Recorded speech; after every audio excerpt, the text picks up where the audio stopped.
wabarakatuh.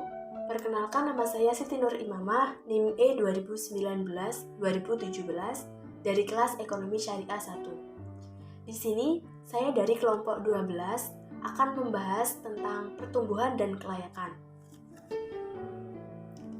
Materi yang pertama yakni pengantar pertumbuhan dan kelayakan.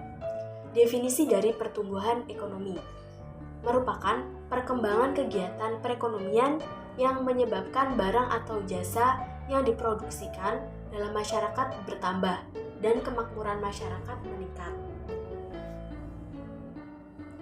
Maksudnya, pertumbuhan ekonomi di sini merupakan perkembangan kegiatan ekonomi dalam memproduksi barang atau jasa agar mengalami peningkatan. Dan masalah pertumbuhan ekonomi dapat juga dipandang sebagai masalah makroekonomi dalam jangka panjang. Adapun perkembangan kemampuan memproduksi barang atau jasa sebagai akibat pertambahan faktor-faktor produksi pada umumnya tidak selalu diikuti oleh pertambahan produksi barang atau jasa yang sama besarnya. Maksudnya, perkembangan kemampuan memproduksi barang atau jasa akan mengakibatkan pertambahan faktor-faktor produksi yang meliputi sumber daya alam, sumber daya manusia, modal, kewirausahaan, dan teknologi. Dalam hal ini, tidak selalu diikuti oleh pertambahan produksi barang atau jasa. Menurut Profesor Simon Konsen, mendefinisikan pertumbuhan ekonomi adalah kenaikan jangka panjang dalam kemampuan suatu negara untuk menyediakan semakin banyak barang ekonomi kepada penduduknya. Kemampuan ini tumbuh sesuai dengan kemajuan teknologi, penyesuaian kelembagaan, dan ideologi yang diperlukannya. Sedangkan kelayakan usaha atau bisnis merupakan suatu kegiatan yang mempelajari secara mendalam tentang suatu kegiatan usaha atau bisnis yang akan dijalankan dalam rangka menentukan layak atau tidak usaha tersebut dijalankan, serta memberikan keuntungan finansial dan non-finansial sesuai dengan tujuan yang diinginkan. Jadi, kelayakan usaha atau bisnis ini merupakan suatu kegiatan yang dipelajari untuk menentukan layak atau tidaknya usaha atau bisnis tersebut dijalankan sesuai dengan tujuan. Layak di sini juga dapat diartikan dapat memberikan keuntungan yang tidak hanya bagi perusahaan yang menjalankannya, tetapi juga bagi investor, kreditor, dan pemerintah dan masyarakat luas. Mungkin itu saja penjelasan dari saya, kurang lebihnya mohon maaf. Wabillahi taufiq wal hidayah. Wassalamualaikum warahmatullahi wabarakatuh. Assalamualaikum warahmatullahi wabarakatuh. Perkenalkan, nama saya Vivi Alfiah, NIM E 2019-2033. Di sini saya akan melanjutkan pembahasan dari pemateri pertama. Pembahasannya adalah konsep-konsep dan hubungannya. Pada pembahasan terdahulu, kita sudah mengetahui bahwa kekuatan monopoli dapat mempengaruhi pasar yang kemudian dapat mempengaruhi kemajuan secara keseluruhan dengan penemuan-penemuan metode produksi maupun produk-produk baru. Sebelum menginjak pada pernyataan pokok, yaitu bagaimana kekuatan monopoli dapat mempengaruhi kemajuan, kita terlebih dahulu harus memahami 5 konsep utama mengenai kemajuan. Pertama, penemuan, inovasi, dan imitasi. Prosedur pelaksanaan proses-proses baru terbagi dalam 3 fase. Fase yang pertama adalah penemuan baru, yaitu suatu kriteria dari sebuah ide baru. Fase yang kedua adalah inovasi, yaitu pada fase ini ide-ide baru dibawa ke dalam penggunaan praktis. Fase yang ketiga adalah imitasi, yang kemudian akan mengikuti bersamaan dengan ditirunya hasil inovasi tersebut oleh pihak lain. Kedua, proses dan produk inovasi. Proses inovasi hanyalah menunjukkan bagaimana suatu produk itu dibuat melalui tahapan-tahapan tertentu.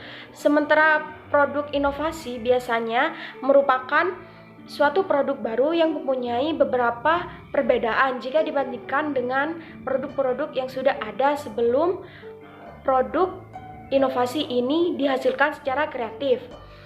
Proses inovasi dan produk inovasi tidak sama secara konsep, walaupun keduanya dapat bercampur dalam kasus sehari-hari. Ketiga, perubahan-perubahan autonomous dap induced. Perubahan-perubahan autonomous dap induced secara bersamaan timbul seiring dengan masuknya pengetahuan dan teknologi. Penemuan-penemuan autonomous dap induced juga muncul dari keinginan dari para genius yang kreatif untuk mempelajari sesuatu. Tanpa dorongan tersebut, penemuan-penemuan itu akan terjadi dengan lebih lambat atau tidak sama sekali. Kemajuan pengetahuan membuat penemuan-penemuan itu pasti terjadi, sementara orientasi terhadap uang membuat penemuan-penemuan ini menjadi lebih cepat. Perbedaan antara autonomous dan induced membuat orang menghargai kebijaksanaan sosial atas perubahan teknis. Keempat, isu-isu normatif dan keunggulan teknologi. Isu-isu normatif harus tetap dipisahkan dari isu-isu positif. Keuntungan neto harus didefinisikan dengan hati-hati dan harus dibandingkan juga dengan oportunitas teknologi. Setelah itu, barulah orang dapat menilai seberapa baik sebuah perusahaan atau industri yang sudah menggunakan sumber-sumber daya yang dimilikinya untuk inovasi. Kelima, perubahan teknologi optimal. Tujuan utamanya adalah mengalokasikan secara efisien sumber daya untuk penemuan dan inovasi sehingga nilai marginalnya seimbang dengan marginal. Sumber-sumber daya yang digunakan dalam proses yaitu para pemikir, pengusaha, peralatan, material-material semuanya bervariasi dan berspesialisasi.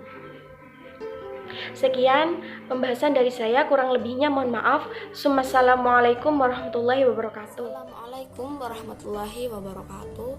Perkenalkan, nama saya Mega Marati Solihah dengan NIM E 2019-2021. Di sini saya akan melanjutkan penjelasan dari kelompok 12 tentang pertumbuhan dan kelayakan. Bagian efek-efek monopoli yang mungkin. Efek-efek monopoli yang mungkin ini sendiri dibagi menjadi 6. Ada kelayakan, ada distribusi kekayaan, ada penghasilan, ada oportunitas, ada penemuan, dan juga ada inovasi. Untuk kelayakan, untuk yang pertama kan kelayakan dan nilai-nilai sosial lainnya itu dapat juga dipengaruhi oleh kekuatan pasar. Akan tetapi sebagian para pengamat ini menganggap bahwa kelayakan kurang begitu ilmiah dibandingkan efisiensi perubahan teknologi. Nah, hal ini tuh masih diperdebatkan atau masih dipertentangkan. Akan tetapi dalam hal lainnya seperti keadilan dan nilai-nilai sosial lainnya tetap dapat dianalisa dan dapat menjadi penyebab yang sangat penting dari kekuatan pasar. Di dalam sebuah pasar kan pastinya ada sebuah persaingan kan. Nah, keuntungan utama dari persaingan ini berupa kelayakan. Yang kedua ada distribusi kekayaan.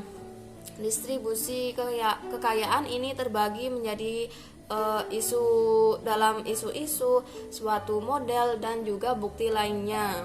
Untuk yang ketiga penghasilan. Penghasilan ini berasal dari kekayaan, sehingga pengaruh dari kekayaan sejalan dengan pendistribusian kembali penghasilan melalui pemilik monopoli baru. Yang keempat ada oportunitas. Oportunitas ini ada dua penekanan. Yang pertama ada mereka yang mendapatkan kekayaan dengan mengambil kesempatan yang ada secara jujur.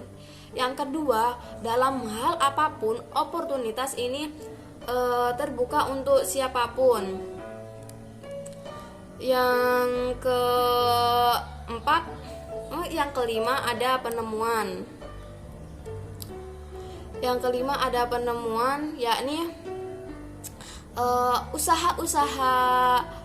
usaha-usaha untuk menciptakan atau menemukan sesuatu secara normal akan dioptimalisasi melalui kompetisi.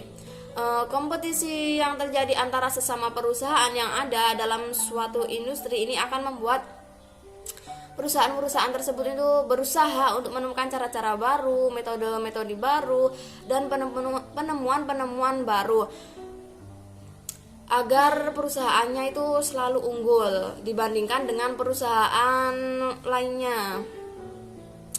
Karena dengan meraih sebuah keunggulan itu diharapkan mereka dapat mencapai tujuan perusahaan yang sudah ditetapkan oleh perusahaan itu sendiri. Yang keenam atau yang terakhir ada inovasi. Inovasi yakni banyak dari para pelaku usaha yang kompetisi juga dapat melakukan inovasi lebih giat dibandingkan dengan monopolis yang semuanya didasarkan pada dua alasan. Yang pertama, ada seorang monopolis itu menguasai seluruh kapasitas dan mengontrol seluruh produk dalam pasar. Yang kedua, inovasi ini melibatkan baik waktu maupun biaya dan membawa monopolis untuk melakukan inovasi yang relatif lambat. Demikian yang dapat saya sampaikan.